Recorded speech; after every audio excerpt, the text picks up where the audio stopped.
Welcome, welcome, welcome, everyone. I'm so happy that you could join us tonight.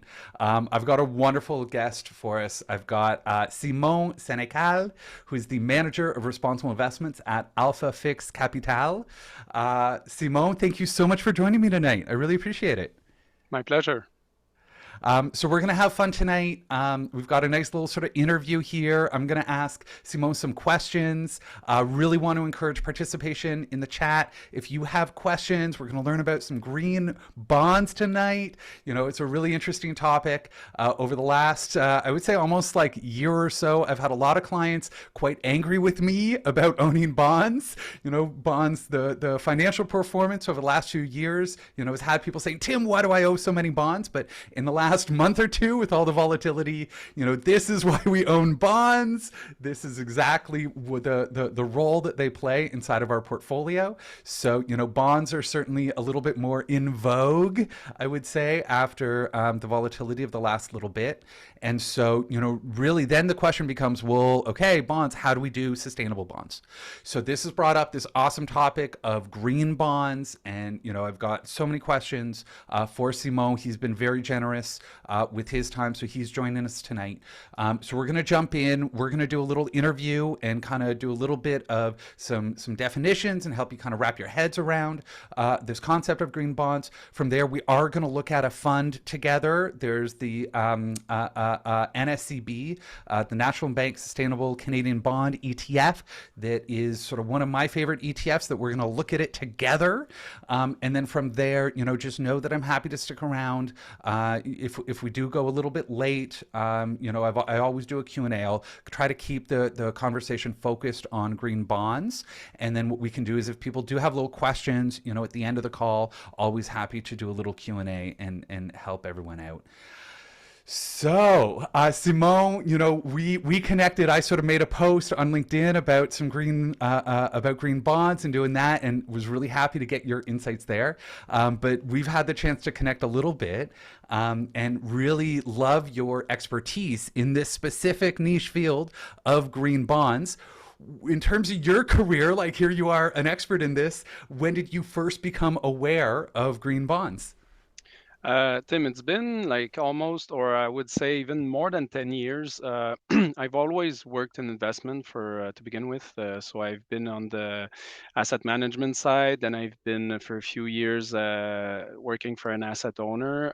And it's then that I was looking for let's say, a way to have more of an impact on the society and environment, like more specifically through my work. And this is when I started searching what was going on in the like more early days of the responsible investing world.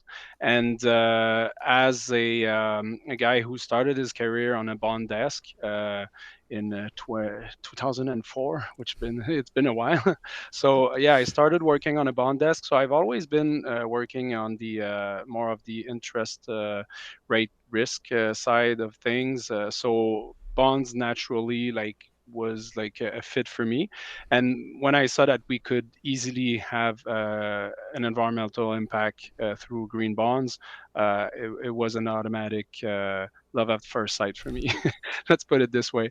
And just I'm often being asked why responsible investing in general is important to you, or why did you wanted to focus on that. And it's as simple as I'm an outdoorsy person, and the environment is like very important to me. So I wanted to not just go to work 40, 50, 60 hours a week and do something that doesn't meet my core values. So yeah, I searched for the real deal. There you go. Amazing. I love it. And this would have been, you know, give me a sense of sort of timing wise. You know, I know because if you started doing bonds in 2004, I mean, you would have gone through the great crash in 2008, 2009. I'm sure that would have been a pretty formative experience. And then in Yeah. terms of green bonds, I mean, they've been around, I would say, sort of since then. Like I first came across them in sort of 2009, 2010. Does that sound about right for you as well? Yeah, your guess is good. It's the European Investment Bank, I think, that first started the green bond, let's say, wave, issuing the first green bond in 2007, if my memory is right. So when I started looking at all this in 2015, there were still not that many issuances in Canada, but there were a few like a few billion a year of issuances, total issuance.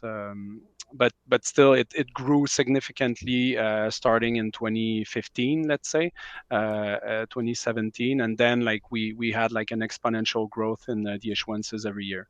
So yeah, and I started here at AlphaFix in 2017, and we launched the first green bond fund managed in Canada, and then like unfolded all of the demand for that, like because you can create the demand with the offer. You don't have to wait for things to happen. So it's okay to be the first one doing things. And here, partnering with AlphaFix was the best idea ever. And then yeah, came other opportunities for AlphaFix.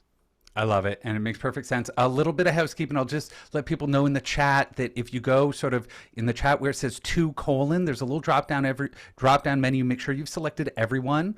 I've been getting a couple messages from people where it's coming just to hosts and panelists. So if you do want to participate in the chat, we can do it for everyone. I do have a question whether the webinar is being recorded, and yes, we are recording this. It will be uploaded to YouTube and on the podcast. So stay tuned. You're going to get an email tomorrow, just as a little thank you, and then you'll be added to my newsletter next Tuesday. We'll make sure it comes out.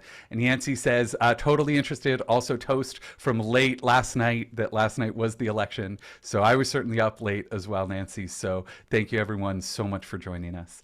But yeah, let's get back to it. So, really, you've watched this evolution in the same lens that I have. I think we both sort of saw something was happening, probably about almost like 10, 15 years ago, where was sort of when it started. And then it really started to become mainstream, maybe about 10 years ago.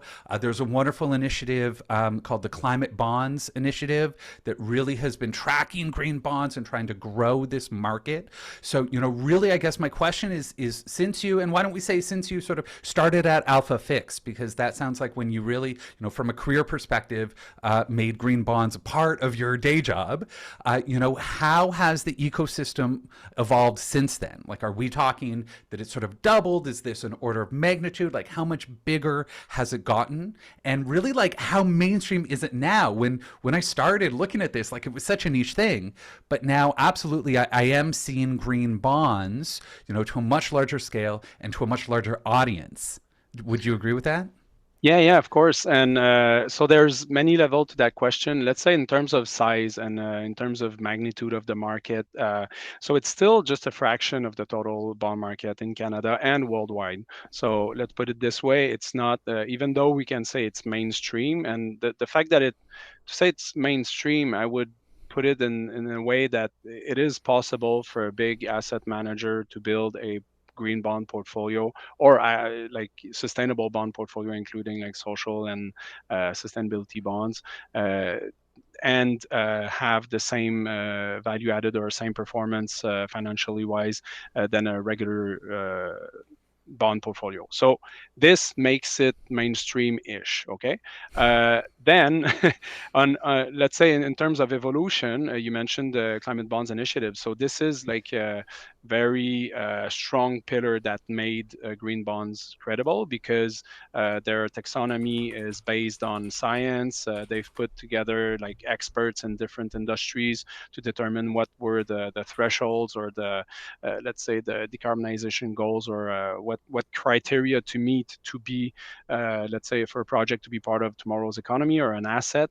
So that helped a lot for the credibility. But there's also, we have to think of the International Capital Market Association, ICMA, that created the green bond principles and then social bond principles, because it started with green bonds, then social bonds, and then the sustainability bond guidelines. So these are guidelines that are very well known by all investors doing impact bond investing, and it helped issuers to do it the right way, and also give them credibility, and then to help investors dip their toe at the beginning, because there was some kind of a structure. Even though it's not legally binding, it's good guidelines that help everyone say, okay, this is safe. There's guidelines that we follow, and then we kind of avoid the usual pitfalls like greenwashing and stuff like that. So also to help that, there are firms that do a second party opinion on the green or social bond framework of the issuers. So there's like a seal of approval that issuers can pay for, and yeah. So it evolved very rapidly with these guidelines that helped a lot the market to be like in a safe place.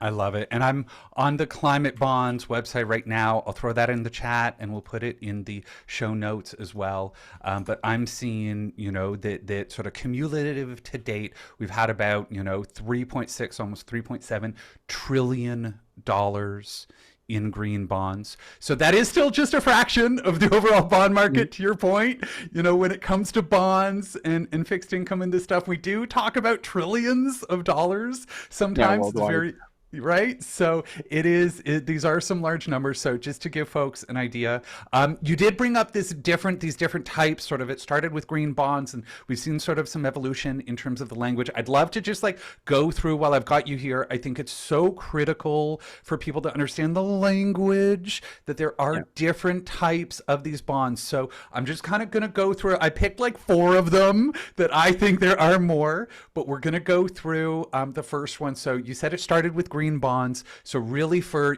someone who is approaching this topic for the first time, what is a green bond? Okay, so it is a regular bond, but the big difference is that 100% of the proceeds that are lifted by the issuer are going towards green projects. So they have to be ring fenced, and each dollar goes towards a project, and the issuer needs to follow the 4 guidelines of the green bond principles. So they have to have first of all, proceeds 100%. That's the first pillar. Second pillar is issuers have to have uh, let's say a process to evaluate and select the projects, and then they have to have a process to make sure each dollar goes towards these projects. So it's either an different accounting method, or they have simply a different bank account. And fourth pillar is reporting. So they have to report on the use of proceeds and the impact of the environmental projects. So this is the definition of a green bond. I love it. And just to keep it really simple, if people don't know what a bond is, I'll just explain that bonds are debt. That with bonds, we are loaning money to governments and corporations. And so in this case, because it's a green bond, we're loaning it for them to use the proceeds, use this money for green infrastructure projects. And this is where, we start to get that little, the definitions. And it's really important for us to be able to understand. And, I think we're still battling a little bit over some of these taxonomies and definitions in Canada, so it's a very interesting space right now. But really, these are going to be renewable energy projects, public transportation, I know, is a big one. All different kinds of very much these green infrastructure projects. We know there's a lot of green infrastructure that we need. We need renewable energy. We need transmission lines. We need energy efficiency. We need batteries. We need, a high-speed rail. I would love to come visit you in Montreal by hopping on a high-speed rail. And the question is, how do we pay for this? And so typically, governments but as well as corporations pay for these big projects using debt. And so to raise that debt, they issue bonds. And as investors, we buy these bonds. And in this case, really happy to have you go through those sort of 4 pillars of green bonds. And that to me is probably the broadest and I think a little bit sort of simplest definition when it is specifically to these green projects. From there, we do get into something called a transition bond now is a little bit different, but a very important distinction to make. So can you help us understand what is a transition bond? Yeah, so the structure that I mentioned and following the 4 pillars of the green bond principles would be the same that would apply to a transition bond. The big difference comes into the use of proceeds. So instead of 100% of the proceeds going to a green project, that you mentioned the word taxonomy. Let's say the Climate Bonds Initiative has the strongest, strictest taxonomy for green initiatives and green assets and projects. When it comes to transition bonds, it's different because it's not projects that are part of, let's say, tomorrow's green, clean economy. It is projects that are used to decarbonize hard to abate sector. By that I mean like high carbon intensity processes, or think of the fossil fuel industry in Canada, energy sectors worldwide. So this, let's say, decarbonizing their operation wouldn't fit in a green bond framework. But transition bonds is to take these activities and transition them towards like cleaner ways of doing their business.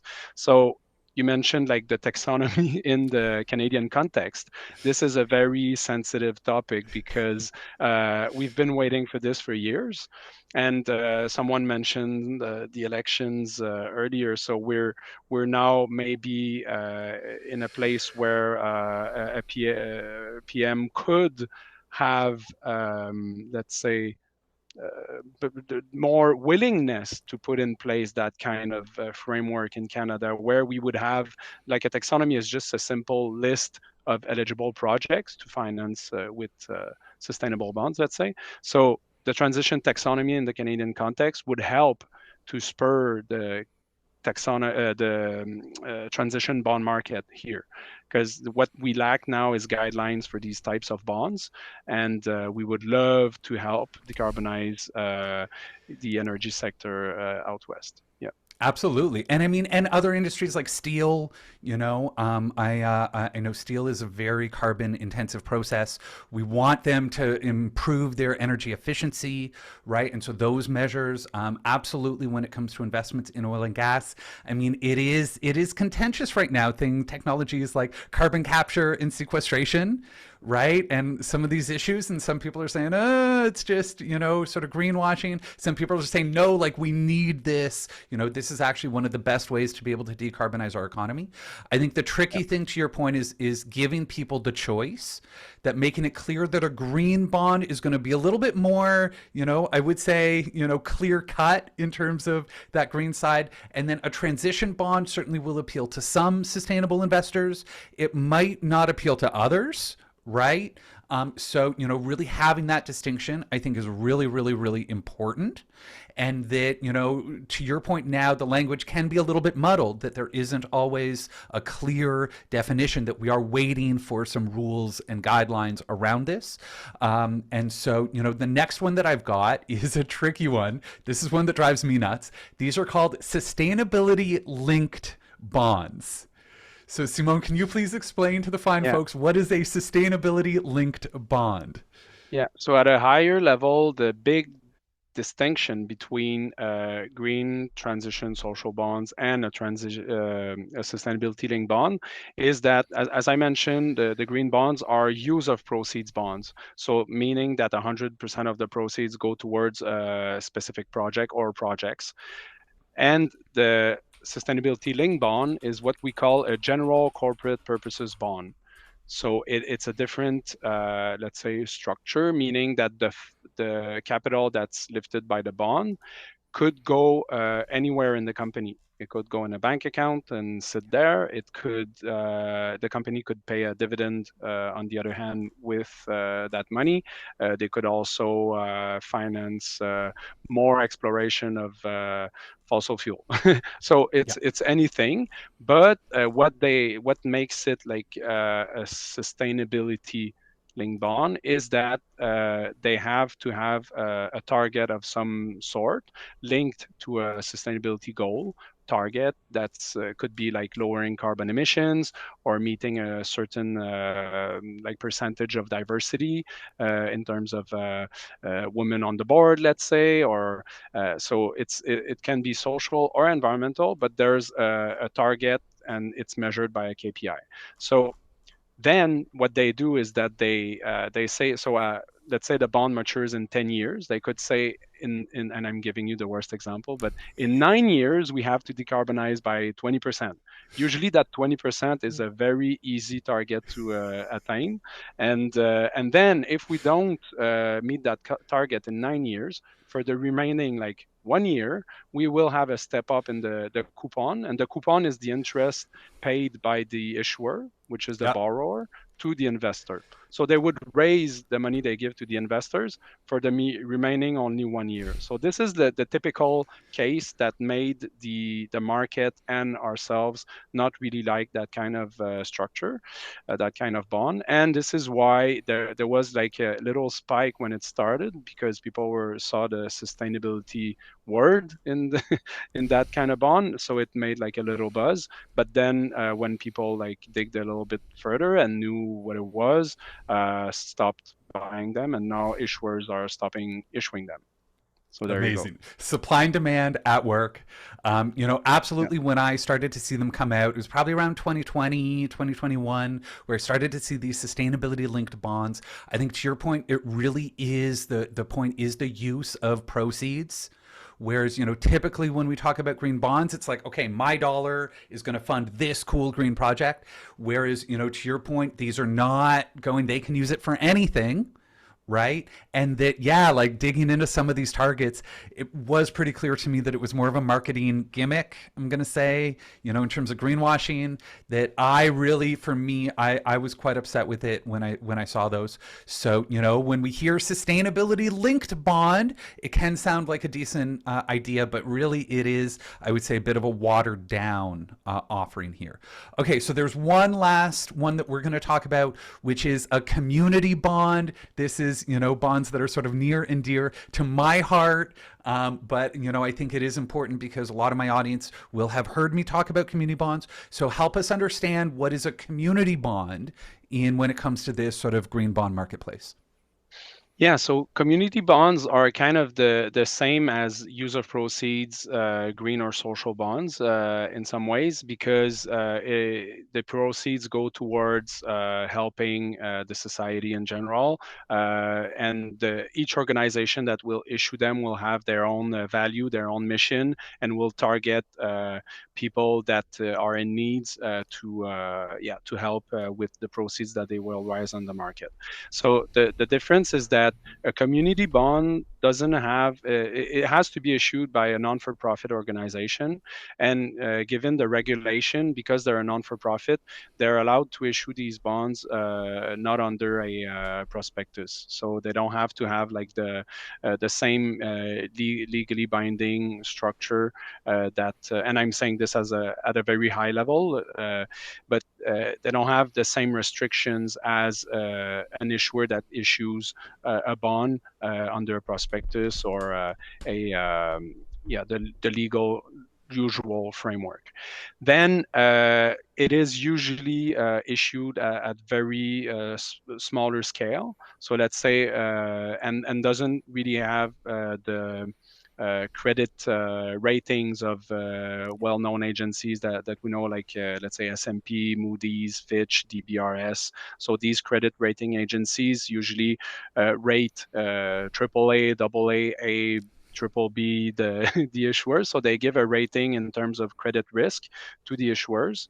So all of these reasons make it hard for institutional investors like us to invest in these bonds, but it can be suitable for individual investors that will make sure that the offering suits their needs and that they're comfortable with the risk. So they really have to do your homework, on the organization that's issuing them. Yeah, I think that's it. Like they really are what I call the crunchy granola bonds. We're loaning money to nonprofits. It's going to be much smaller scale. It's going to be harder to evaluate the risk. To be clear, when we're talking about the green bond marketplace, like this really is, these do have the credit ratings. And these are, do have the prospectus, and these are often in the sort of, hundreds of millions of dollars. I often see issuances in the billions of dollars for green bonds. Like, these really are large money for sort of institutional investors that, for us regular folks, if we want to access the green bond market, we would need to do that through a fund. And we are going to look at a fund, at an ETF that you're involved with, so that we can sort of purchase a nice diversified group of them. But I'm not going to go out and buy a green bond on the market. Like, that would, the minimum investment is really, really quite large. Whereas a community bond, those often have a minimum of $500 or $1,000. They are issued at a much smaller scale. We don't have the same sort of risk assessment. So, it is a very, very different product. Awesome. So, okay. So just to Yep. sum up there, green bonds, we love green bonds. Green bonds, awesome. Transition bonds, okay, yeah, it depends. Like, let's see, this is, different people are going to have different feeling about transition bonds.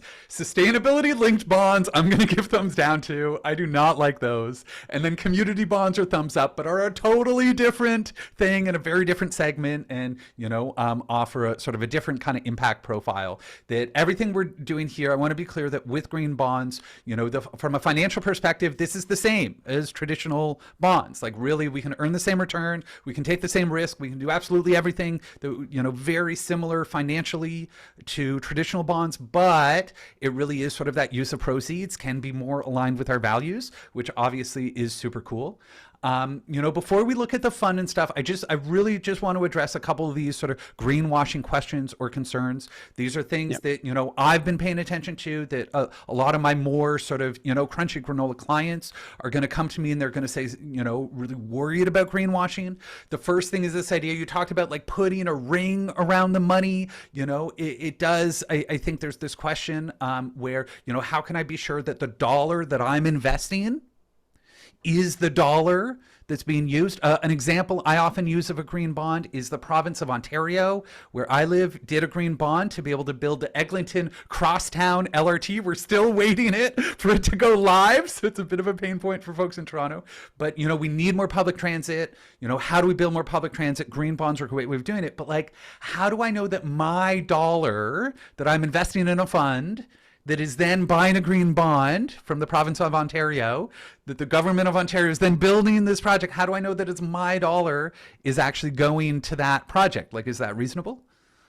Yeah, and that's why I mentioned it was a third pillar of the green bond principles that helps with that, because the issuers, like, if you example of province of Ontario is a good one.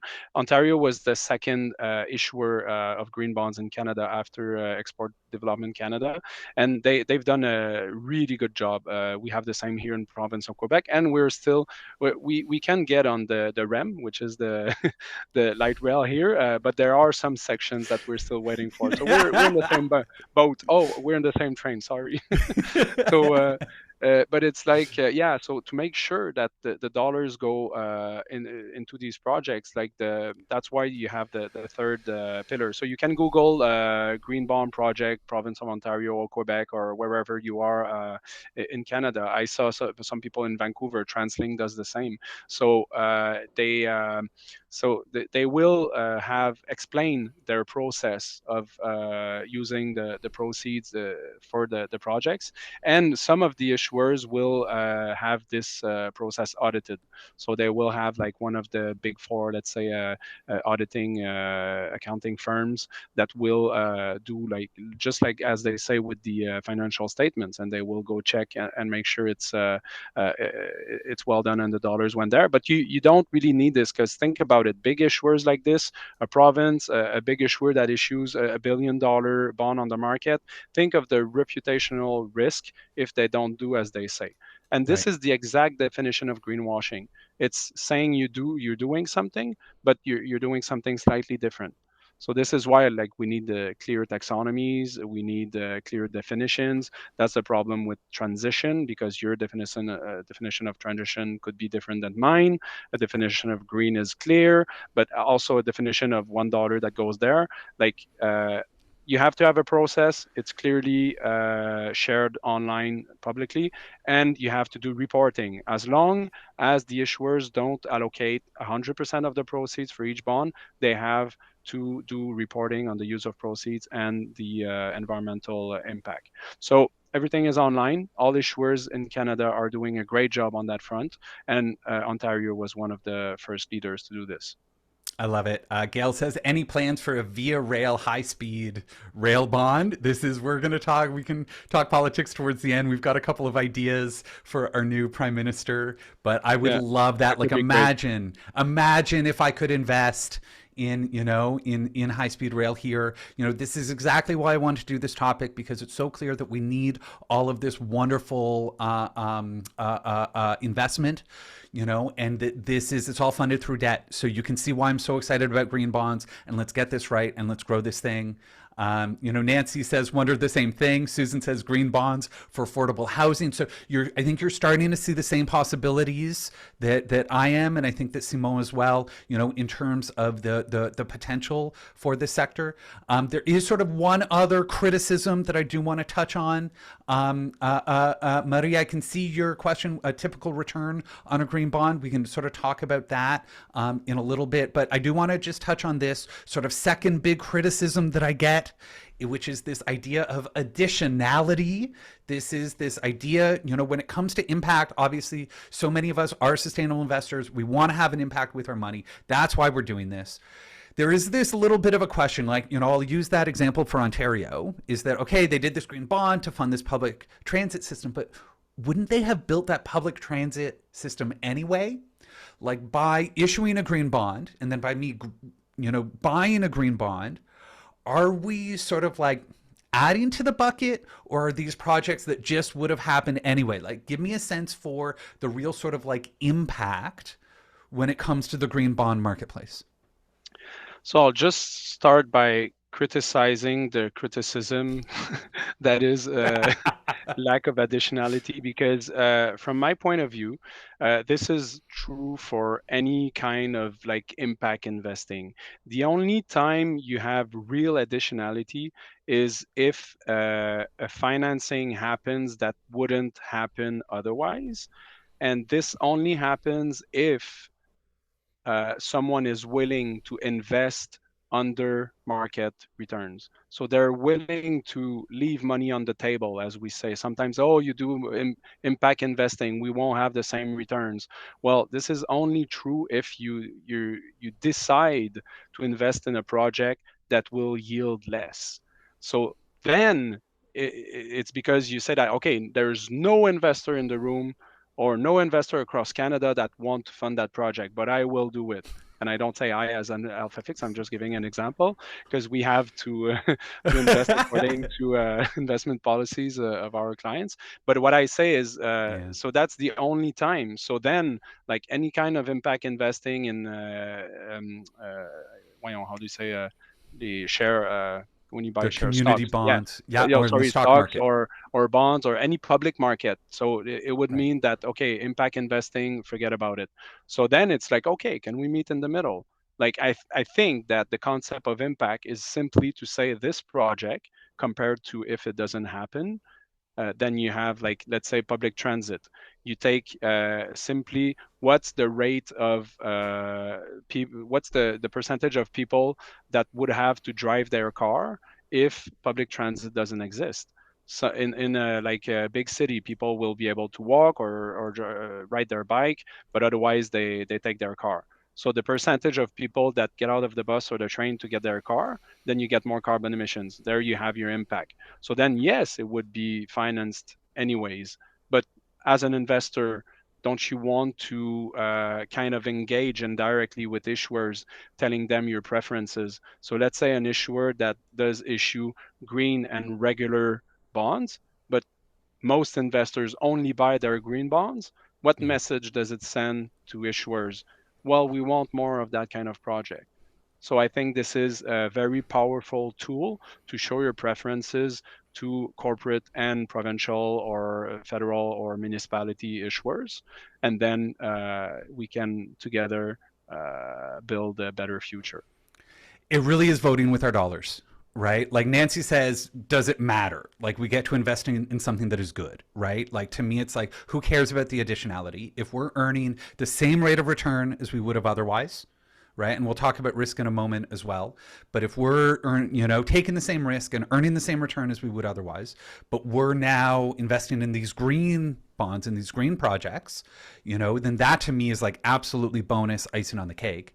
And that I do, yeah, I really love this conversation about the what we call concessionary investments. Going back to the conversation around community bonds, there is a big debate in the impact investment world about should we be earning market rates of return versus this idea of concessionary invest. If we're loaning to a nonprofit, do we really expect them to pay the same rate of return that we would expect a government or a corporation to pay? And to me, I love that really, if the goal is additionality and like the purest form of impact, then get ready to concede, take more risk or earn less returns. Whereas, really with the green bonds, the goal is to take the same risk to earn the same return, but to be able to do some good while we're at it. Lois asks, is the investment secure? So great question, Lois. Let's talk about risk for a minute because, when it comes to green bonds, these are still going to be backed by the same institution, right? So if the government of Ontario, and we're going to look at a fund again in a minute, so we'll have sort of like a little case study that we can go through. But if I'm looking at the government of Ontario green bond, that's going to have the same risk profile and rating as a traditional government of Ontario bond. Is that right? I'm sorry, it cut out a moment. I lost you. Yeah, I'm sorry. No I lost problem. you for like So if 5 if seconds. I own, a government of Ontario green bond, that's going to have the same risk as a traditional government of Ontario bond, that whatever the credit rating or the sort of the safety level of that organization's traditional bond, that the green bond will have that same risk level, that it is going to be exactly the same as if it were a traditional non-green bond. Is that right? Yeah. Yeah, it's issued. It's right, and it is right for government issuers and for the corporate issuers. So it's even like I find it's even more true if you look at corporate issuer, because the risk, they don't have power of taxation, so it's Yeah. not like it's seen as more risky when you look at a corporate issuer. So let's say a corporate issuer that does business, and anytime clients could stop buying their goods or services, well, they issue a regular bond or a green bond. It's issued at the same level in the capital structure, same credit risk, therefore same returns, Love if it. the market is disciplined. Yeah. Because if there's too many buyers wanting to buy the sustainable bonds, Yeah. it happened like in Europe, where we had more examples of greenium, we call it. So it's Yeah. like a premium for the greenness of the bond, but it is the same risk. So Yes. there you So go. if there's more demand than there is supply, then prices can go up a little bit. And so we can end up paying that greenium.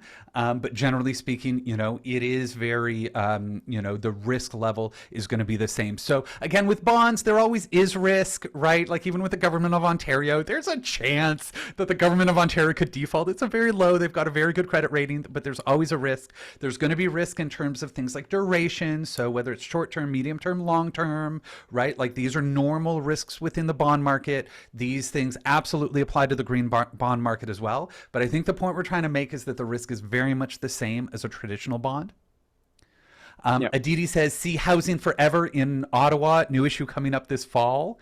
And then CU says, Susan asked about bonds for community housing. I invested in Indwell in Hamilton, awesome community bond, affordable housing. Got that from an email Tim sent many months ago. So everyone who's on the webinar, we're adding you to my newsletter. We got your email, so we're going to add you. So, look for my newsletter coming out. We'll do the next one on Tuesday. That'll have this recording in it, but, as well as some other great opportunities. little Yeah, clarification, because I saw please. someone mentioning, oh, green bond for affordable housing with a question mark. It Yes. would be because if it could be a green bond as well if it is affordable housing with a building that meets some criteria, like let's say a LEED Gold or Platinum certification. But Yeah. if it's only affordable housing for the affordability for the society, it would be a social bond. So I don't know if that question was Thank towards you. this element in particular, but just in case. No, really appreciate that there are social bonds, where it's kind of the proceeds are for a social benefit, but we are seeing we talk a lot about the poly crisis, that these things are all interconnected. And so Mhm. what we need are these sort of poly solutions where we can tackle all of these things. And I think, green, sustainable, affordable housing is absolutely one of them. I love it. Fantastic. Okay, great. So what I'm going to do now is let's do a little bit of a deep dive. So I want to show this ETF, and we're going to go through this ETF together because y'all know me. I like keeping things practical. So this is like an actual product that is in the market. I will say before I get into that, really, if in terms of Alpha Fix and as a bond manager, there are sort of two ways that sustainable investors can access that. For people who don't want to DIY, for people who want to have a manager do it for you, we've got a partnership here at Good Investing with a firm called Genesis Capital. Genesis Capital, they're great. A lot of you know Daryl. He's been on the show a whole bunch. Daryl's a real colleague. So if you do want someone to do it for you, you're like, Tim, I don't want to manage my own money, right? I want a sustainable manager to do it for me. I put a link in the chat that you can set up a free consultation with Daryl. He's amazing. And that Genesis uses Alpha Fix for, I think, all of their fixed income products. So, really great relationship there. Nice to sort of see the ecosystem. For the rest of us who are interested in DIY investing, if that's something you're interested in starting, I do have my classroom, which is a great place to start. So just put the link in there. It's like $10 a month or $100 a year. Really it just, get in the classroom, and that what we can do is teach you sort of step by step how to be able to open online brokerage accounts and start sustainable investing. Because when we do it ourselves, we have access to these wonderful things called ETFs, exchange traded funds. And so what we're going to do tonight is we're going to do a little bit of a deep dive into an example of a green bond ETF. So this is the NBI Sustainable Canadian Bond ETF. NBI is National Bank Investments. The ticker symbol for this is NSCB. I always remember this as Nova Scotia Cape Breton. So what I'd love to do, Simon, if you're up for it, is I'll just kind of go through this real quick.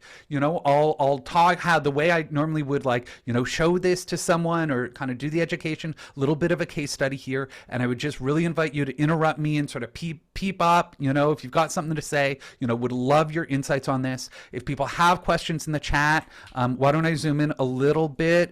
Can everybody see this? Is this big enough? I hope it is. What I can point out is that, the inception date, March 4th, 2020. So I believe this just had its 5th birthday. So happy birthday. It's now got a 5-year track record. Fantastic. The net assets, to me, this is incredible that it's got $2.92 billion.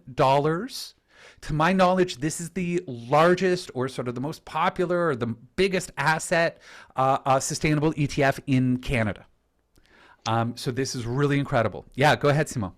I was going to say, I think it's biggest sustainable bond ETF. I don't know if, Yeah. I don't know for I've stock. looked at the equity ones, and none of them are this big. So I think it's the biggest stock or bond ETF. But this is just massive. This is one of the most popular. The MER on it, so this is management expense ratio, is 0.61. This is going to be a little bit higher than what a lot of my clients are used to. And that the reason for that is because it is actively managed by Alpha Fix Capital. So we've got Sébastien and Michel here, and these are colleagues of yours. Simon, is that right? Yeah, Sebastien is one of the co-founder of AlphaFix. He's the chief investment officer, who oversees all of the investment processes and investment team. And Michel Bourque is a credit specialist. He's a senior portfolio manager. Yeah, I work with them. Like I'm sitting on the trading desk here, so I like Michel is there and Sebastien is there when they're in the office. Now they're probably having dinner. Well, we appreciate you staying late with us. Nancy asks, can we purchase through another bank? Yeah, Nancy, absolutely. This is offered by National Bank, but because it's an ETF, an exchange traded fund, we can buy this through any online investment platform. So I teach people how to do it themselves. So for DIY investors, it doesn't matter what platform you use, you should be able to use this. And that, yeah, this is why I love looking at these things. So this one is actively managed. So there are going to be some, people deciding sort of what to buy, what to sell. I want to look at, up here is the, where did we have this? The allocation. This is what I was looking at. So this to me is sort of when I talk about opening it up and looking under the hood, we can start to see what's in here. Now, it's only got the top 10 holdings. I know when it comes to active management, sometimes people don't like being quite as transparent and publishing all of the holdings, so I could dig through and get them. But I think with the top 10, there's sort of enough here for us to be able to look at that. What we're going to see here is something like Canada government, 3.5%, 01 March 2034. So, this is going to be a green bond offered by the Canadian federal government. 3.5% is what we call the coupon or the interest rate. A sort of fun fact about bonds is that it used to be like a paper bond. And whenever you had an interest rate, they would have little squares that you would tear off and take it to the bank to be able to get your coupon, your interest rate. Obviously, it's all digital. It's all automatic now. But, we do still call it a coupon, that it pays a 3.5% annual interest rate. And this one is going to mature in March of 2034. So, this one's still got, I guess, about sort of 9 years on its horizon. And as we go through, you can see, Ontario province, we can see Hydro-Quebec. Here's another Ontario province. CPPIB Capital. This is Canadian Pension Plan Investment Board.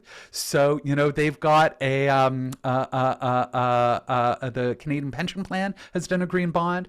Ontario province. You can see this one's 2054. So again, this is a fund. By buying an ETF, we really love this. Wearing my financial planner hat, I love a fund because it's going to give us a nice mix of both government bonds and corporate bonds. And then it's also going to give us a nice mix of short-term bonds, medium-term bonds, and long-term bonds. Lynn asks, what is the period of time you should leave your money in this? 5 years, 7 years. So what's nice about these ETFs, Lynn, is that they are perfectly liquid. So I want to be clear, on ETF, we can buy and sell whenever the heck we want. Like, it's very liquid, but this should be part of a nice diversified long-term investment portfolio. If you're planning to use your money in the next 2 years or 3 years, I don't even want you to buy bonds. I don't even want that risk, right? I want you to keep it in sort of like a cash or a high interest savings ETF or a savings account even. But so if it's going to be longer than 3 years to 5 years, that's when we can have this as part of our pie. We bake a pie where the bonds are sort of the crust of the pie, the stocks are the filling of the pie. Everyone's going to have a nice mix of their own. But I would say I'd want you to, to have a at least a medium term, ideally a long term perspective. And again, this would be one slice of the overall pie. And Nancy says, I'm old enough. I still hold a stripped bond. So a stripped bond is when all the coupons are stripped off. So it's only the bond. You don't get those interest payments. Susan says, me too. Parents bought them for their kids. That's hilarious. Obviously, now it's all digital. And now we want diversification. I don't want you to buy, necessarily one bond. Instead, we want you to buy a bond fund. But then you can see here, PSP Capital, I'm not sure them. I don't know them as well, but I'm sure they've got some green projects. Bank of Montreal, so we will see some banks in here. Do you know PSP Capital? Yeah. PSP, think of La Caisse de Dépôt or teachers or also CPIB. So it's a pension plan for workers for the federal government. So public sector pension. I bet There you that's go. what it is. Amazing. So awesome. So this fantastic. Hydro Quebec here as well. So these are all organizations that have issued green bonds. We can see that the coupon varies. Like the cheapest one is like 1.55. So this probably got issued, kind of maybe during COVID when interest rates were really low. Remember we had that period where interest rates were so low, right? But then, all the way up to it looks like 5% here, and this is a long-term one. Like this goes all the way to 2050. So again, this is going to be nicely diversified. This is going to have a mix of government and corporate bonds. So, just know that it is sort of nicely diversified there. Any questions from the chat? I can see Lynn says, how much of your advice applies outside of Canada? Lynn, a lot of the philosophy is the same. It's just that the products are different. So this is an ETF that does have, trades in Canadian dollars and does have, this is a Canadian bond ETF. So, this product is going to be more for Canadians, but, know that when I talk about building a pie and, things like that, that philosophy does extend globally. Jeremy asks, are the holdings all green bonds, or does it also include regular government bonds? So my understanding is these are all green bonds. Is that right? We have to have in all of our fully dedicated green or social or sustainability bond mandates, we have to have a minimum of 85% of impact bonds. And typically we are above 90%. So we keep that little buffer for liquidity purposes and now, by the way, talking about liquidity, it's easier with the Canada of government bond that we see up there, because if we have to switch quickly for duration purposes like interest rate risk, we have to. It's better to sell and buy the most liquid bonds, and the Canada government bonds are more liquid than provinces, than municipality, than corps. So then it gives us that latitude. So that 15% that we give of leeway is simply for that, and for management purposes. That makes a lot of sense. And, and again, these are all going to have different risk profiles. That each one is going to have a very unique sort of credit rating. Typically it's the corporations, that are sort of a little bit riskier, whereas it's the governments. And I think the federal government, does have that sort of the highest rating. So we're getting some great questions. This is awesome. So what criteria does a pension plan meet to qualify as a green project? They just reinvest, don't they? So this is a question from Jennifer. So pension plans like CPIB and PSP are very, very interesting organizations in that, yes, they do invest, they do buy funds, and they do reinvest it, but they've also gotten involved in things like project finance.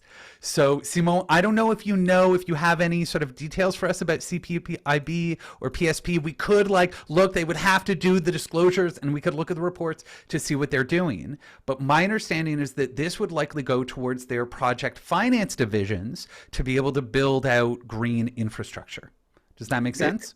It's a lot to think of. In general, there'll be PSP is maybe working on different, let's say, they have more of tangible assets. They have a lot of real assets. So their framework is a bit wider, and when they think they look forward in terms of what they could finance with their sustainable bond mandates eventually, they're very open-minded, and they bring a mix of projects that's different than just regular issuers that would do renewables so most pension, as you're saying, they would invest in, they would leverage themselves, like issuing bonds like this to invest in long-term projects of infrastructure. So mostly it will be renewable energy, for example, just because it's the easiest example to understand for green bonds. But Yeah. that's what they do. They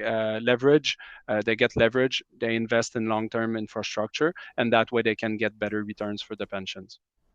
I love it. That makes sense. They're doing it themselves. Tanya asked, does this ETF follow the green bonds criteria?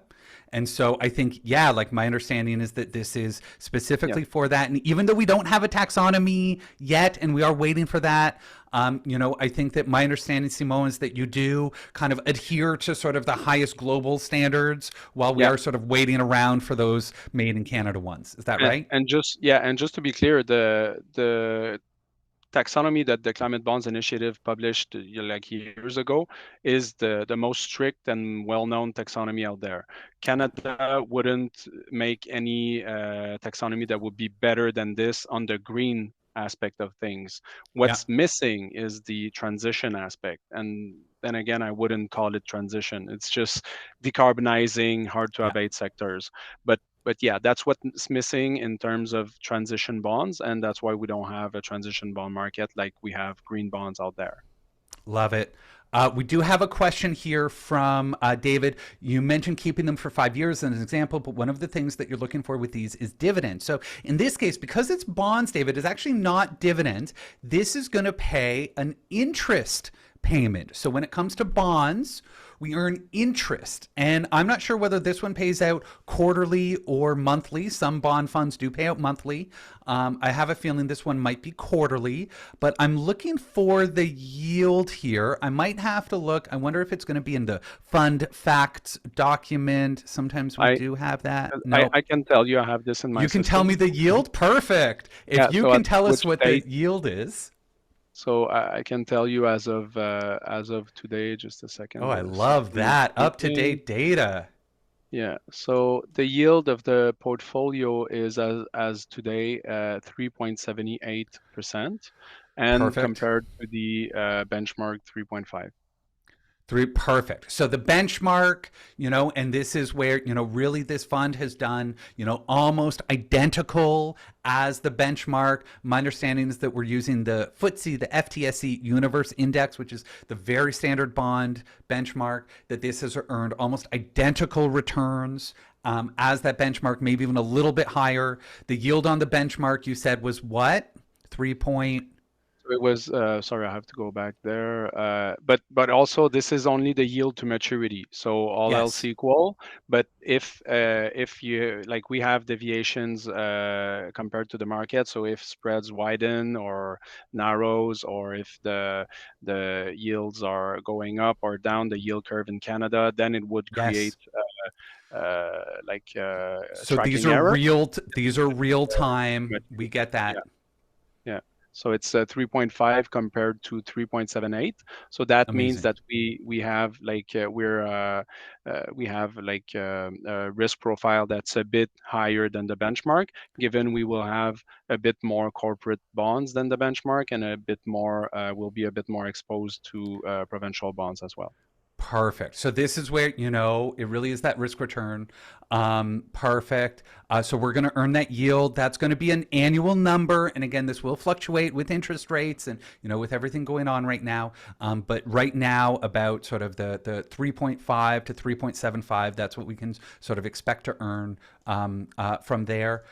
So know that, David, that this is going to pay us interest payments, that with bonds, we're not really trying to buy low, sell high, that instead we're there to own it and earn that nice, consistent interest payment.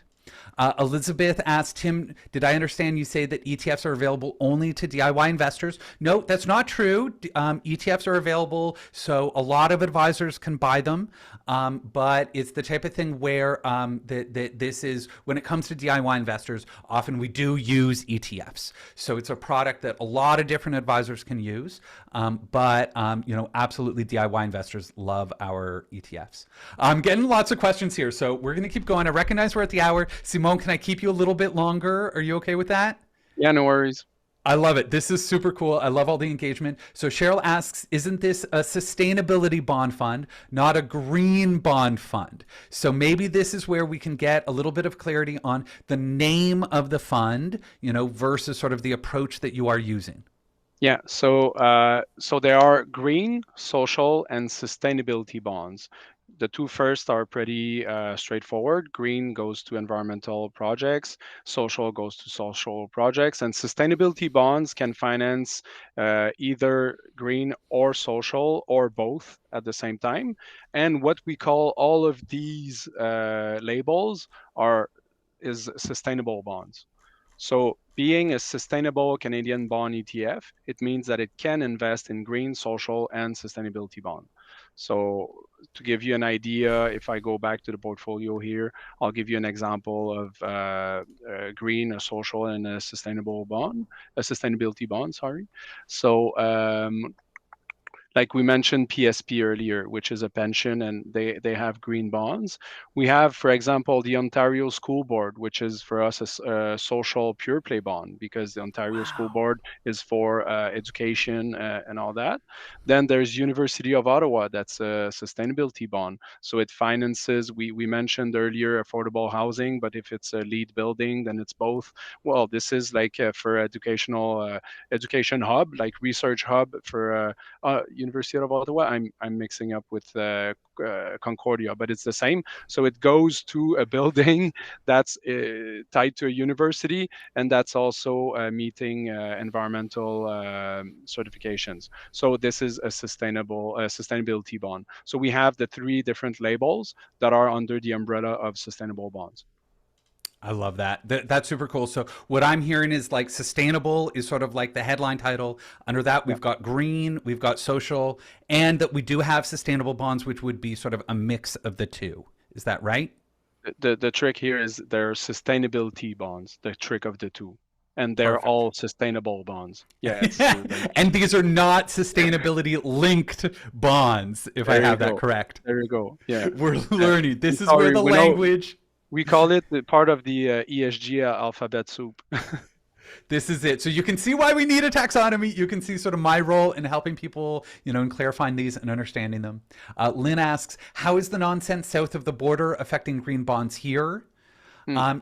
So my understanding is that, really what we're seeing south of the border is having an impact on the bond markets as a whole. We could go into a big conversation about, yields and Donald Trump and these tariffs and the impact on yields. I don't think we need to get into that. All I would say is that my expectation is that we're probably going to have fewer green bonds issued south of the border, that I think sort of the anti-ESG backlash maybe is going to sort of slow down the green bond market there. Would you agree with that, Simon? Hopefully not, but I'm afraid it might. Okay. I don't think that it will have any effect on the Canadian market. And so far in Q1 2025, we've had the same issuances as Q1 of 2024. So we're hopeful that it's not going to change anything in Canada. Yeah, but south Love of the it. border, it might. And in Europe, like these things are, and these are, the international standards that right now I think we are using those more strict international standards in the absence of the sort of the green taxonomy here. Lynn, I see your question about tax treatment. Let me get to that in a few minutes, just because I do want to understand here. But someone said, what amount does one need to acquire a bond? Is there a minimum? So rather than buying these bonds, like I don't know in terms of the bond trading desk, Simo, in terms of those minimums. But the reason we love ETFs is that this is currently trading at, where does it tell me? Like $22.60 is, so I can buy a share of this ETF which has all of this diversification for $22.60. So you can see that's why I love, ETFs, that they do give us that diversification. To buy one of these green bonds like through a trading desk, I don't even know how someone would do that. See, well, I don't know if you have any insight there, but for me, my practical advice to folks is like, don't buy individual bonds through a trading desk. On the impact side, we kind of have to. If you're going to buy a community bond, you kind of have to buy them one at a time. But otherwise, we're much, much better off buying a bond ETF. Okay, perfect. Okay, so give me a moment here. I see some great questions here. So, okay, so I can ask, let's go for the nerdier question from Nancy. Interest compared to dividend, read it for tax treatment.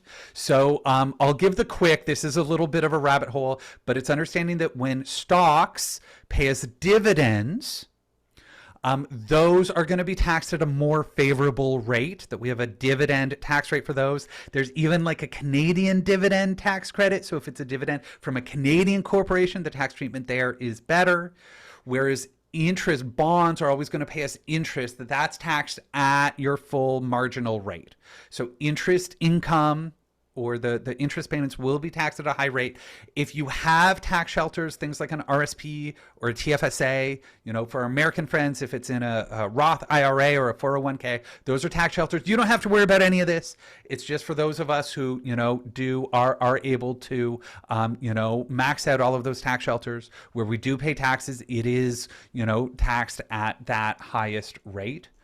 Andrew asks, can you explain why the growth went down from 2020 to 2023? So this is going to be in terms of the performance. Sure, why don't we, if you're comfortable, Simone, we can talk a little bit about it, that, 2022 was a terrible year for bonds. And this wasn't just a bad year for green bonds. This was a bad year for all bonds kind of across the board.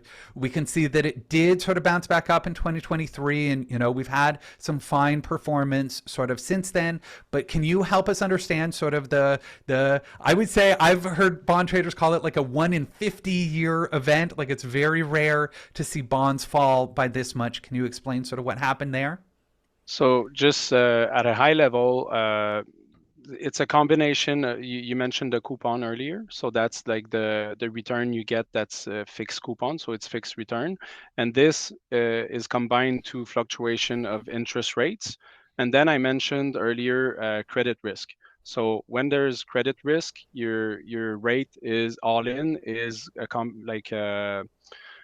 how do you say, a sum of the risk-free rate plus the credit spreads. So credit spreads can widen or narrow if you're in a different economic environment. So it's a combination of all this. So if you look at 2022 with negative return, it's because it was a combination that made the all-in risk, the all-in yield go higher, because the easy way to get it is that when rates go up, prices go down with bonds, and then it's the opposite for the rest. So you have at some point a break even in bonds where rates, all-in rates, can go up, but it's compensated with your return. So you get to that break even where you would have 0% of return. So then you figure it's a combination of all that produced the negative returns in 2022, and then rates coming a bit down 23, 24, and then now year to date smaller return. Yeah, so that's perfect. So the way I explain it is that interest rates, we know interest rates go up and down, and that bond prices have an inverse relation with interest rates, right? And so what happened is in 2022, like, remember during COVID, right? Like, interest rates were so low, and then all of a sudden we had inflation. And so the Bank of Canada had to raise interest rates, right? If you remember, they kind of went up. If you had to refinance your mortgage a couple of years ago, you know exactly what I'm talking about. And so that means that bond prices came down. Now, over time, if it's a 10-year bond, you're still earning the same coupon. You're still earning the interest rate. You'll get the full amount at the end, but it's that relative aspect that dictates the price, the real-time price of bonds. And so then in the last few years, interest rates have started to come back down, which means that bond prices have gone up. So this is one of the ways, when I talk about a diversified portfolio of stocks and bonds, typically stocks and bonds move in opposite directions because of this factor. Now, 2022 was a very tricky year in that stocks came down and bonds came down. It was little, it's very rare that happens, sort of once in every 50 years. But that's kind of what happened in 2022. Perfect. And just mention, yeah. Our job is to manage against a benchmark. So just to say that in 2022, even though the return was negative, we added value against the benchmark, which is our mandate. It's not a mandate of absolute return. It's important to understand that. Absolutely. You're just trying to track the overall benchmark. And, if we can generate a slightly higher returns, that's sort of your job, what you spend your day in, day out doing. For us as investors, we're just kind of riding out the ebbs and the flows, right? And again, just keep in mind, like, year to date. So, like, think about how chaotic the stock market has been so far this year, right? And I know things are down from where they were, but bonds have been nice and boring, are doing their job. So again, this is, why I did say that over the last few years, clients have been a little bit grumpy with me about bonds. Like, Tim, why do I have so many bonds in my portfolio, right? But now all of a sudden we're seeing why we have bonds, that in a more volatile environment, people want bonds. We're absolutely seeing sort of the shine kind of come back on. So yeah, Danielle, I'm one of the grumpy ones. You are, Danielle. That's okay. That's okay. We love our grumpy clients. That's great. We're here in learning mode. Okay, a couple quick questions, and then I want to be able to sort of let everyone go in decent. Heike asks, where would one go to find more about issuing community bonds? I can, if you're interested in issuing community bonds, if you're like a nonprofit that's like, hey, how do I issue a community bond? I want you to go to introduce you to Tapestry Community Capital. These are the great people who've helped so many nonprofits and co-ops in my network raise bonds. So they're super, super cool. Mike asks, how do these bonds compare to bonds in the all-in-one ESG ETFs? That's a great question, Mike.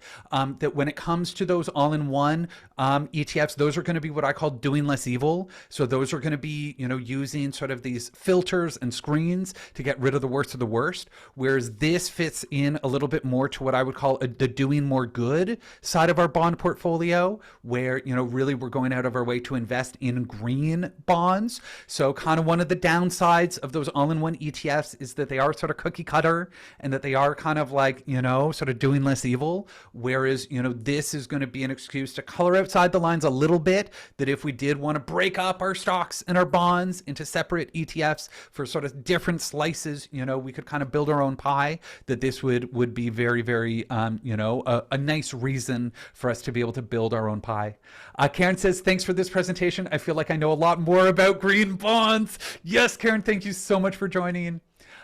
Gray says you can buy some individual bonds like Solar Share at an entry level of $1,000, but not from governments. I think, right? That's right, Grace. That typically, like when it comes to buying a government bond, again, I want you to buy an ETF.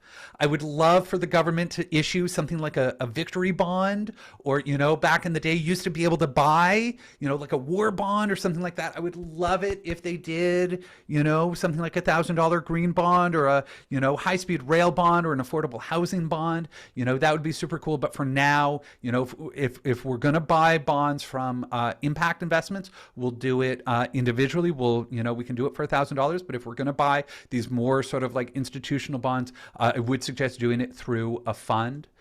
Christine says, thank you. Very informative. Much appreciated. Have a good night. If anyone needs to hop off, obviously, Lynn, we absolutely recorded this.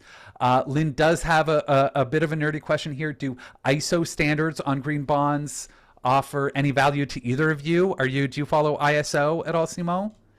I looked at it when it came up, when it came out, plutôt. Sorry, I'm Yeah, mixing up French and English here. it's okay. But it's not the standard that people look at. So as investors, we don't look at that. But it's Green Bond Principles, Climate Bond Initiative for Green Taxonomy.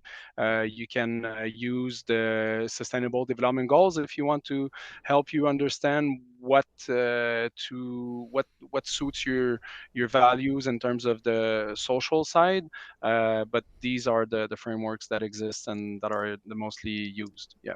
I agree with that. And so, okay, so I'm going to wrap this up with one last question, because we did have an election last night, and we now have a prime minister with a deep knowledge of green bonds, like Mark Carney. I think he might know more about sustainable finance than I do. And that's saying something. That's like a handful of people, and one of them is prime minister.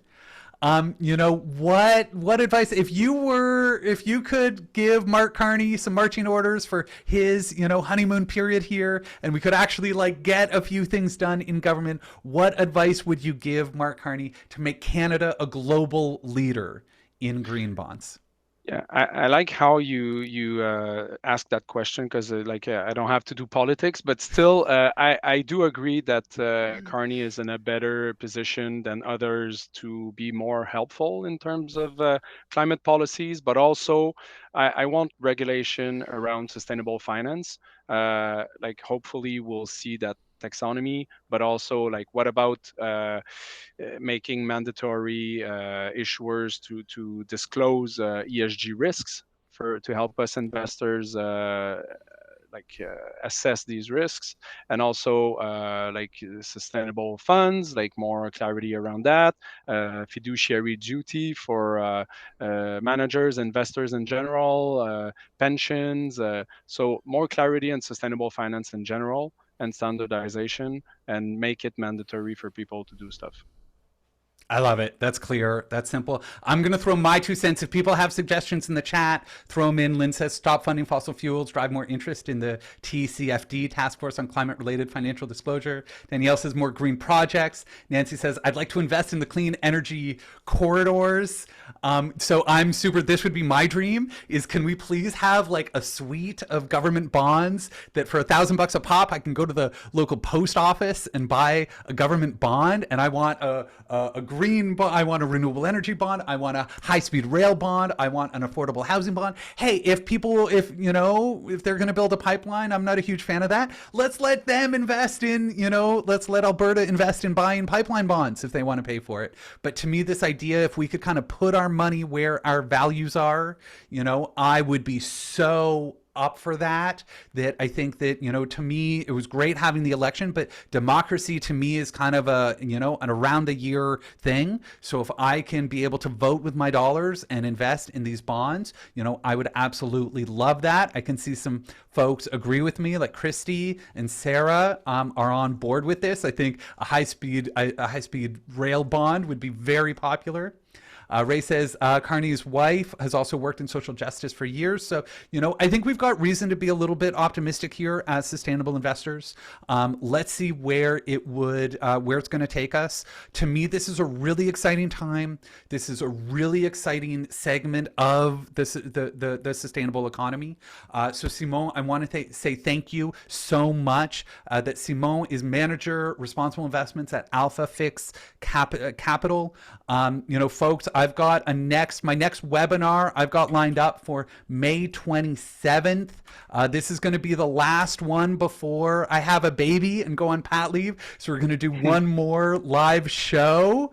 We're going to do that at the end of the May. I'm calling it the unstoppable green transition, that I'm going to try to put together some of the data around this, that, green bonds are absolutely a beacon of light and hope when it comes to the green transition. And I know it kind of feels like dark days, but I'm seeing a lot of light. I'm seeing so much money flowing into green sectors. So I'm going to be showing some research and hopefully leaving people with a really hopeful message while I get ready to look after the next generation that's coming after us. So thank you so much to everyone. This has been recorded. You're going to get an email tomorrow just as a little thank you. And then as well, you've been added to my newsletter. So on Tuesday of next week, we'll send out a newsletter. The video will be embedded there. By all means, feel free to subscribe to my YouTube channel, Good Investing, and the podcast. That's where, when it is uploaded, that way you'll get the notifications. But thank you so much for everyone.